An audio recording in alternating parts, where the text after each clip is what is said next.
Good morning from downtown Indianapolis, where Gonzaga takes on UCLA in the Final Four 2 days from now in Lucas Oil Stadium here behind me. We'll have everything you need to know, including hearing from the president of Gonzaga, coming up next on Up with KREM.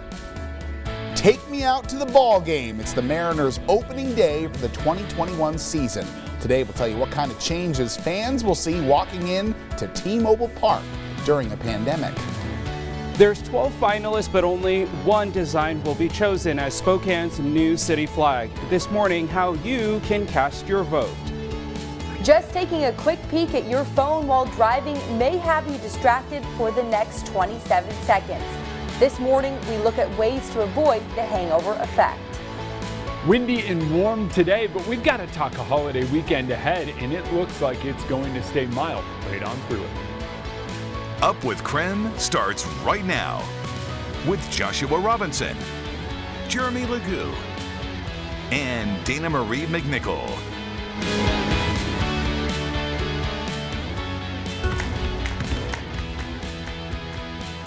Here at 6 o'clock this morning, we're giving you a live look at Indianapolis right now, as this weekend Gonzaga is set to take on UCLA in the Final Four. Yeah, the Bulldogs have not lost a game all season and are showing no sign of slowing down. You can watch the Final Four game Saturday right here on KREM 2. And we want to thank you for joining us this morning here on Up with KREM. I'm Joshua Robinson. Hi, good morning. I'm Tim Pham. It's good to have you here with us. Today we do have team coverage ahead of the big game coming up in just a few minutes. Dana Marie McNichol will show us the most searched topic during March Madness. But we do want to check in first with KREM 2's Mark Hanrahan, who joins us live from Indianapolis this morning. Mark, you had a chance to talk with Gonzaga's president about some of the ways basketball has impacted the school. Tell us more. Yes, good morning, Joshua and Tim. I did speak with Thane McCullough here in Indianapolis, and he'll be the first to tell you that going to the tournament every single year has brought Gonzaga a whole lot of exposure it wouldn't have otherwise gotten. I mean, they're one of 4 teams that will play here in Lucas Oil coming up on Saturday in the Final Four, and all that exposure generates more interest, and all that interest ultimately translates into more applications. Well, let's see. I wanted to find one in particular. Between conference titles and deep tournament runs, Gonzaga president Thane McCullough has plenty of hardware, including the ring from the last and only other time the Bulldogs went to the Final Four. So this is Gonzaga's Final Four ring, and McCullough says he brings the rings to tournament appearances for good luck and to spark conversation. And this year there is plenty to talk about. Well, I think that it's unbelievable. The team's been rolling through the tournament, winning their first 4 games by an average of 24 points. It's a remarkable experience to be a part of, and I'm just grateful that we have the chance to do this and to see them advance as they have this year. The team's continued success on the court has been a catalyst for the university's success.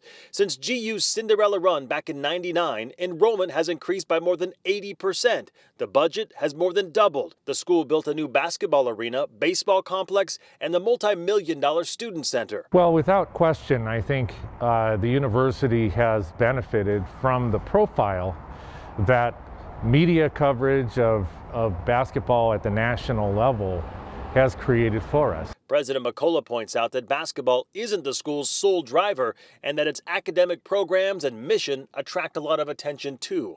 But having one of the nation's top teams has undoubtedly helped Gonzaga grow. And as a result, we've seen growing interest from across the country and around the world in what we do as a university. It's been great. As for all those rings, he's hoping to add to his collection. That laugh cracks me up every time I hear it. By the way, when Gonzaga played in the national championship game in 2017, roughly 23 million viewers tuned in to watch that game. So again, a whole lot of exposure that institutions really dream of. Well, this morning we're also hearing from Gonzaga head coach Mark Few. He was on SportsCenter yesterday. Neil Everett, the host of that program, who actually grew up in Spokane as it turns out as well, asked Coach Few about if he ever dreams of winning the title. When you close your eyes, do you ever dream about winning this thing? Yeah, for sure. Especially with this group of guys, I think it would just be such a fitting ending to how they've been all year. I mean, they have just been remarkable all year with their competitiveness and their selflessness with how they play. just been a joy to coach.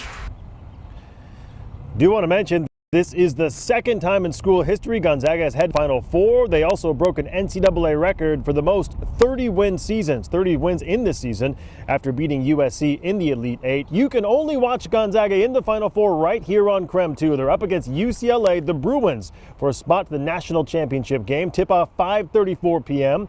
We'll also have live coverage from Indy after the game, and we'll be carrying the post-game press conference live as well. You can catch it all on Saturday, again, only on KREM 2. 2 more days. It was the day before, guys. Exciting times here in Indy. Thank you for pointing out the day before. We appreciate that, Mark. Great stuff. I also want to ask you, too, Yeah. We've been talking about the ice that, Thane brought, Dana Marie got to wear. Did you get a chance to kind of see how heavy those rings are? It's funny because he brought them out like in this clear, almost like Ziploc bag. It was like this, he was toting them around. But yeah, I mean, they're substantial. Those things are pretty big. I mean, I had him put them all in his hands, and he kind of looked like Mr. T a little bit. But he says he brings them just to kind of spark a conversation and to generate some Gonzaga pride. It's a pretty cool thing, really. Oh, so he wasn't just rocking them, wearing them all around. He was carrying them in a bag, I see.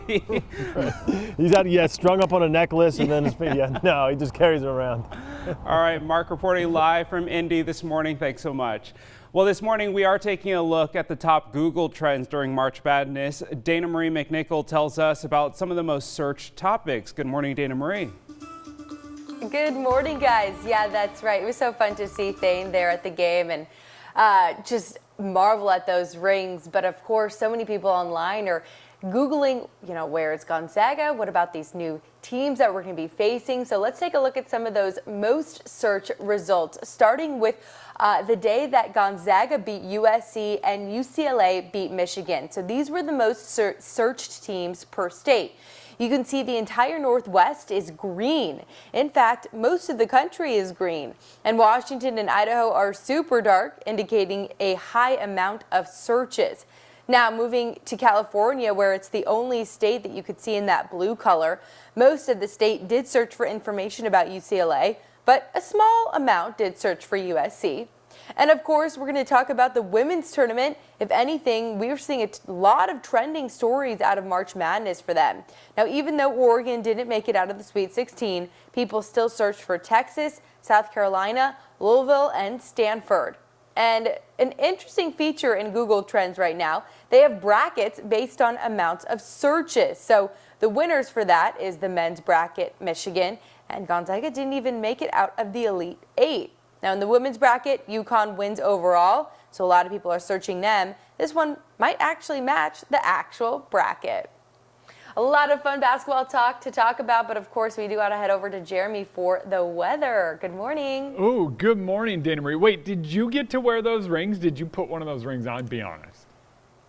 No, I didn't. I should have asked, but they were just, I think there was like 10 of them. I know. And I also, social distancing, that's true. coronavirus, That's true. You got to be a little bit cautious with that. Yeah. But no, he was so sweet. He was talking to everybody about the rings. It was great. Oh, that is pretty great. Yeah, you got a point there with coronavirus, because otherwise I would give you a hard time for not asking. You gotta. I don't know if you know, but Mark did put some of those rings on, and he has a photo on his Instagram, and Mark's hands are pretty big, so they don't only go up to his first knuckle. It's kind of crazy. Oh my gosh, well, I'm jealous of Mark, that's for sure. I know, me too. That's awesome. Let's not tell Mark we're jealous, though. Let's just do weather. All right. Okay. Here we go. Let's get you out the door this morning. We've got a little bit of cloud cover kicking things off. And hey, what does cloud cover do in the morning? It acts as a blanket. We've talked about this before. So that blanket overhead is doing this to us. It's keeping us mild, 35 degrees early on this morning. But look at that pink hue as we get ready for the sun to come up. Absolutely incredible. 35 here in town, 31 in Coeur d'Alene, 27 in Sandpoint, and 32 in Moses Lake. As we move through the day, expect those temps to rise because of this. Normally we see a little bit of cloud cover and we go, all right, it's going to keep us cool. But we've got some southerly wind taking us through the day. Wind 10 to 15 miles per hour. Wind gusts up in the 20 to 25 mile per hour range, and that's going to be enough to bump our temperatures up despite some of the cloud cover. You can see it there on the radar, and taking us through the day, it's really just about the clouds, couple breaks in those clouds. You will see some sun today. You can quote me on that. Tell your friends, call your parents, say, hey, I'm going to see sun today, because by this afternoon we see it. That wind does a great job of bumping temps up. Ooh, mid-60s. You'll find me at the dog park, back to the wind, throwing the ball for the dog, and she'll think I'm extra strong because it'll go far today in that wind. Jeremy, thanks so much. Time for your morning rush. More news in less time. First up, Washingtonians 16 years and older will be eligible for the COVID-19 vaccine 2 weeks from tomorrow. Governor Jay Inslee says he's moved that date from May 1st to April 15th due to the rising spike in new cases. He's hoping by opening eligibility, the number of cases will drop. Well, check this out. Construction is underway for a new skate park in Riverfront Park. The park is expected to open this spring. Now, the new skate park is a part of a large redesigned playground at Riverfront Park. It will have themes and obstacles specific to Spokane's geology. Delta will stop blocking middle seats in its flights starting on May 1st. It is the last U.S. airline to end the policy, which was put in place a year ago because of the pandemic. Airlines have insisted, that even with the planes fully booked, measures they have taken during the pandemic have greatly reduced the threat of COVID-19 being spread among passengers. President Biden issued his first presidential proclamation recognizing Transgender Day of Visibility. It came on the same day the administration released new policies reversing rules that ban transgender people from serving in the military. Hey, and that's your morning rush. More news in less time. Let us know what's happening in your neighborhood by using the hashtag #UpWithKrem on social media. Well, still to come, fans are returning to T-Mobile Park in support of the Mariners. Today, after the break, our sister station joins us live to share some of that game day excitement and what the changes are that we can expect to see at the ballpark.